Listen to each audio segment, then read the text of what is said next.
ثم جعلناك على شريعة من الأمر فاتبعها ولا تتبع أهواء الذين لا يعلمون. Ya, kita tutup dengan sebuah athar dari Abdullah bin Mas'ud yang menunjukkan betapa seharusnya seorang muslim itu berpegang dengan metodenya para sahabat dan tidak membuat metode-metode lain yang bukan dipahami oleh para sahabat. Abdullah bin Mas'ud mengatakan, ya, man kana minkum mustannan falyastanna bi ashabi Rasulillah sallallahu alaihi wasallam.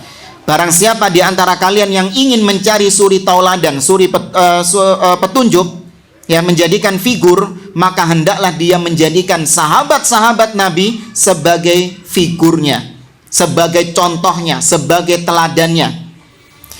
Beliau mengemukakan alasannya kenapa. Fa innahum kanu abarra hadhil ummati quluba. Karena para sahabat adalah orang yang paling baik hatinya. Ya, yang dipuji sama Allah. Allah itu kalau memuji seseorang, apa cuman tampilan luarnya yang dipuji? Tadi ya kita baca pujian-pujian Allah, wasabiqunal awwalun, kan para sahabat itu kan. Apakah Allah ketika memuji seseorang itu karena tampilan luarnya atau sampai hati-hatinya? Sampai hatinya. Buktinya Allah mengatakan dalam surah Al-Fath, laqad radiyallahu 'anil mu'minina idh yubayyi'unaka tahta syajarah fa'alima ma fi qulubihim. Tuh, Allah tahu isi hati mereka. Ya, makanya orang-orang Syiah mengatakan para sahabat itu cuman pura-pura saja beriman di hadapan Nabi. Kemudian ketika Nabi mati baru mereka, ya, menampakkan kemunafikan mereka selama ini. Loh, Allah mengatakan Allah tahu isi hati mereka kok. Apa Anda meragukan Allah Subhanahu wa taala? Allah mujinya itu karena Allah tahu casingnya tok. Ternyata setelah saat nabinya mati, sahabat ini jadi liar, jadi kafir. Allah baru tahu, oh tiba nong ini tiwas tak puji. Ya gitu Allah. Nggak mungkin Allah memuji itu pujian sampai berlaku sampai hari kiamat. Ya. Kemudian kata Abdullah bin Mas'ud, fa innahum kanu abarra hadhil ummati quluba wa ahsanuhum halan. Mereka adalah orang-orang yang paling baik keadaan mereka. Ya gimana nggak baik, mereka tuh belajar agama langsung dari Nabi, bayangkan. Bahkan tidak jarang ada ayat yang turun ketika mereka melakukan kesalahan-kesalahan, ada ayat yang turun diluruskan oleh Allah Subhanahu wa taala untuk mengoreksi kesalahan mereka.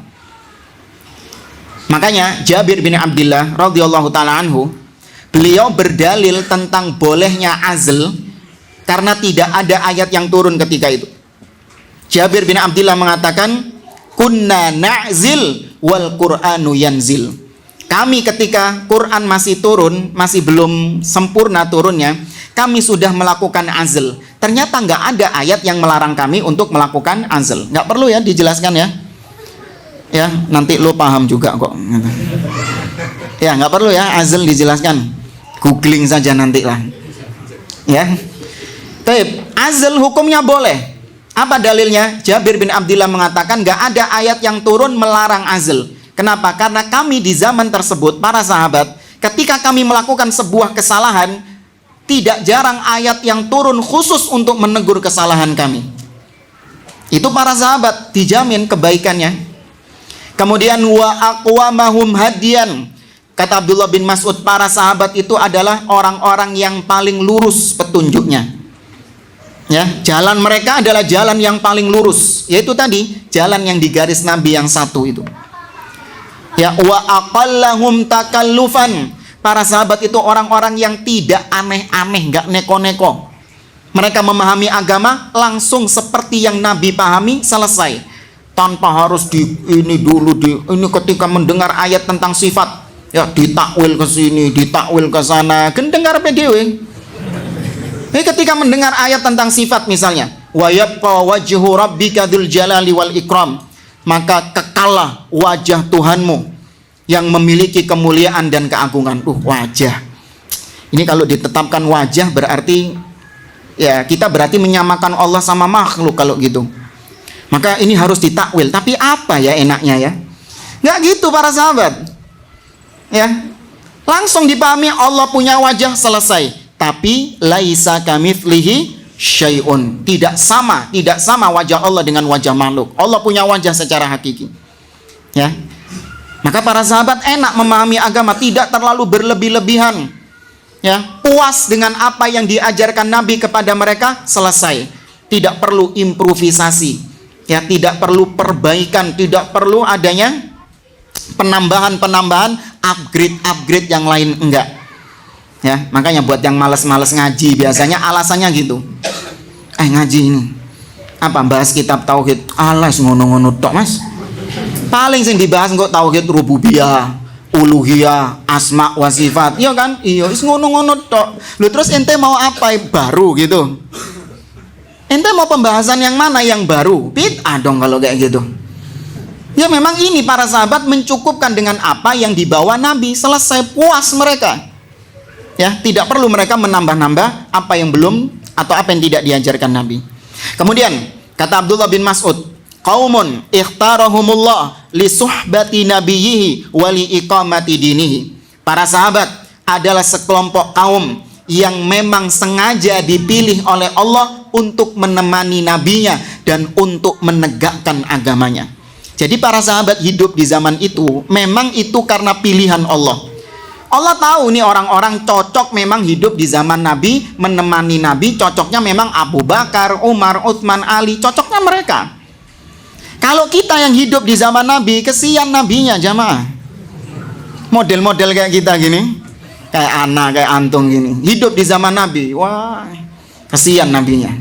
Nggak ada yang bantu. Ya, teriak, dikumandangkan azan, nggak ada yang datang. Disuruh untuk berjihad, nggak ada yang berangkat. Orang-orang seperti kita memang cocoknya hidup di zaman Islam yang sudah mapan seperti ini. Iya kan? Islam sekarang sudah apa? Sudah mapan, Masya Allah. Ya, sama ustadz-ustadz juga enak, Islam sudah mapan di zaman sekarang. Coba gimana dahulu dakwah di zaman Nabi SAW. Lihat bagaimana perjuangan Nabi di Taif. Berangkat sendiri jamaah, jalan kaki. Nggak ada yang ngundang kajian di sana, berangkat sendiri beliau. Kalau kita ngenteni diundang dhisik. Berangkat ke sana, sampai di sana diapain? Bukan cuman diberhentiin kajiannya, dilemparin batu. Kita cuman apa? Dibubarin tok ini. Kita cuman dibubarin tok. Nabi dilemparin batu. Pulang ke Mekah dalam keadaan berdarah-darah tuh. Kuat nggak dai-dai ya melakukan perjuangan dakwah seperti Nabi? Enggak. Allah tahu bagaimana keimanan kita, level keimanan kita memang cocoknya hidup di zaman Islam yang sudah mapan seperti ini.